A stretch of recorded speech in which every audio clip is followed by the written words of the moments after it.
talking about foods that we once thought, or actually at one time, Tom, these foods that we're talking about like fats and chocolate were considered fairly good for you. And then all of a sudden it came to where it wasn't good for you, and now it's evolved back. I mean, eggs were that way, if you remember. Correct. Eggs were bad for you. Now eggs are good for you. Chocolate, we were just talking about chocolate. And, and my thought was this, is that, whenever you're talking about a bad diet versus a good diet, and people in my store, when they used to come in, I came up with the statement that it's better to have a good diet with a bad attitude than a bad diet with a good attitude. So, it's one of those things that if you have and I think I said that wrong. I think you said it backwards. I think you said it backwards. See, I'm dyslexic, so you'll have to forgive me. But it's better to have, let's reverse that, switch it around. It's better to have a bad diet with a good attitude. There you go. So anyway, but you know what I'm trying to get across to you? What I'm saying is that what happens is so much of the time, people will make their diet pure, and they'll make it where it's all good for you, and it's nothing but just, bean sprouts and granola. And in reality, their attitude's bad. They don't like eating what they're eating. The worst thing you could do, folks, is to take your diet and totally cleanse it to where it makes you miserable, and then in turn try to eat that. That's not healthy for you, is it, Tom? I would recommend several of these supposedly bad for you foods almost daily. but that's funny stuff. But the caveat, there's certain forms that you can argue with. So, we can talk about the salt, and there's types of salt that are better than others. But if you restrict it all, you can actually cause heart attack if you reduce your sodium too low. We were going to talk about coffee. Coffee, if you don't drink any, okay, but if you go up to 5 cups a day, you can reduce your risk of diabetes exponentially. You can have a trimmer waist. You can wake up in the morning.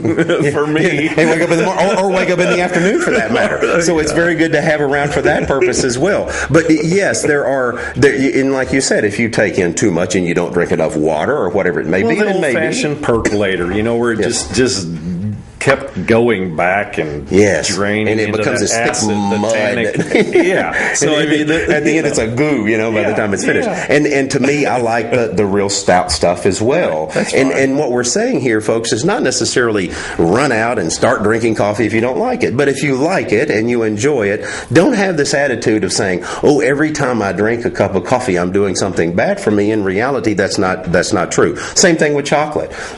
When you're eating some chocolate now, if you were waking up and instead of having an egg omelet for breakfast and some good fruit and some yogurt, and you're eating nothing but a chocolate bar, well then that's not what we're saying here. Right. So what we're trying to make, and this is with my clients when I train my clients, is that whenever you're trying to lose weight, obviously we're trying to reduce their calories, get them on good food. Sure. First, it's difficult for them. But what I do is that on a regular basis, I give them what I call a splurge meal, so they can get what they want to eat out of their system. All this list of food fantasies that's in their head, they can go, okay, I'm all right, I've had my chocolate, I've had this or that. So that's basically what there's ways that you can lose weight and be healthy and have your cake to some degree and eat it too. And that's what we're all looking for, Tom. It seems like in our society today, we've either made it an either or thing. Yeah. You can either be healthy and miserable, or you can be unhealthy and have a whole lot of fun. That's not true.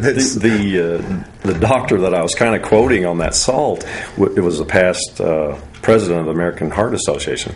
So they did studies of thousands of people, and they're almost inconclusive on the sodium, because it can affect the kidney of someone if you reduce the sodium, and they might even increase the heart attacks instead of decrease. So just to demonize the whole salt industry is not correct. And what am I saying?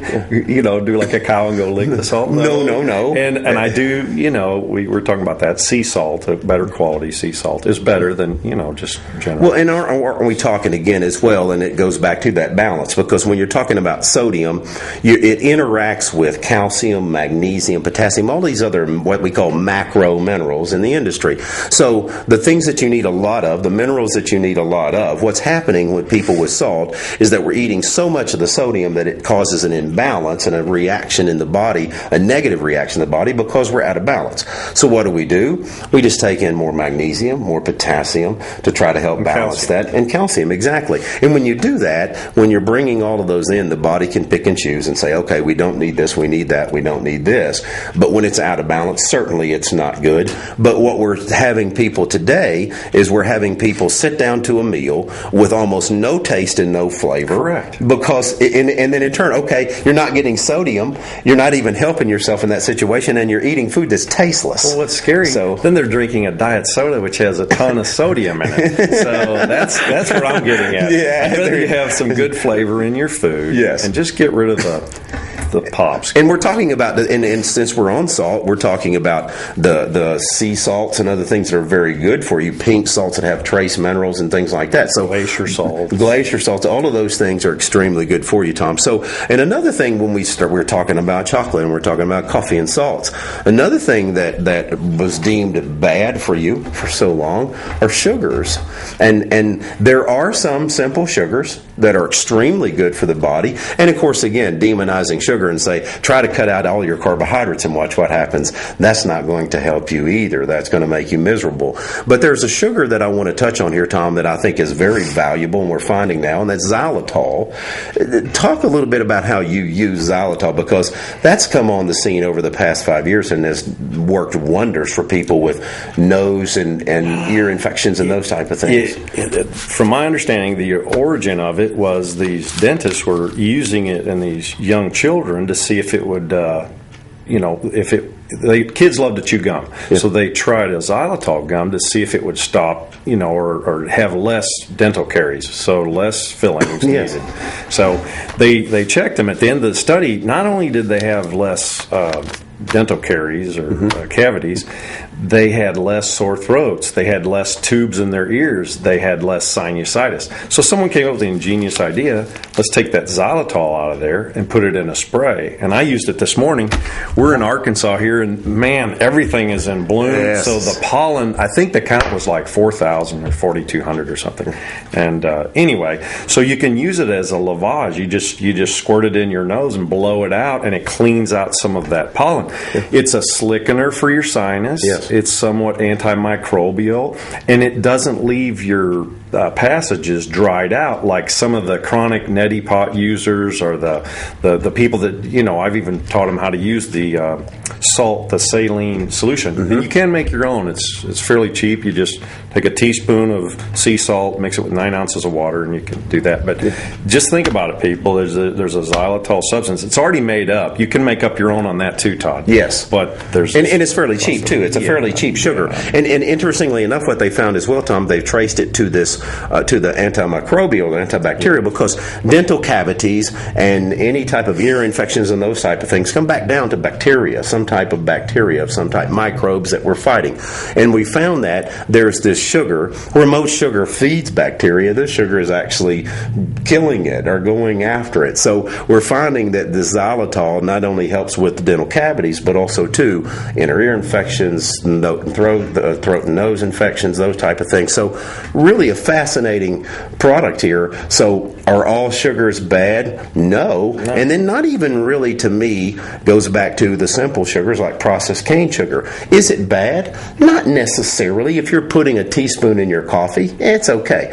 But if you're drinking 12 teaspoons of it in a pop, which there's 1 teaspoon to every ounce of pop. So if you're drinking a 12-ounce can of pop, that's 12 teaspoons of sugar. Think about Route 44. Is it? No, Route 44. 44 teaspoons probably. Well, but when it's all said and done, but you're eating 12 teaspoons as opposed to 1. The body reacts massively different to 1 teaspoon of sugar versus 12. I always like they did a study with these Hawaiians, and they let them chew the cane sugar, and none of them seemed to get dental caries. But then once you process it, yes, then you start. Yes, and why? Because you're taking B vitamins out of it when you process it. You're taking all the minerals and the enzymes out of it that are very important. So kind of nature has that balance, does it not? I mean, it tends to have a balance. Let's just go back in time. So when Grandpa ate his 18 to 20 pounds of sugar per year. Yeah. That's different than this. You came up with the 185. That's even higher than I've heard. Yes. But that's a lot. I know we eat high fructose corn syrup, 60 pounds per person average this year. Yes. So, and there was a specialist on TV the other day, and he was treating diabetics, and he called it the number one contributor to diabetes in America today. Wow. So that's not me poking fingers. No, that's a specialist in that endocrine. Yeah, so we're learning a lot. We're learning about diabetes and the things that are actually good for you instead of being bad for you. We're learning about my dyslexia. That's always fun to learn on camera. So we're going to take a break. I'm going to try to correct all that, and we'll return and wrap up a few things of actual habits that you thought were bad for you, but actually good for you. So hang around. We'll talk about those when we come back.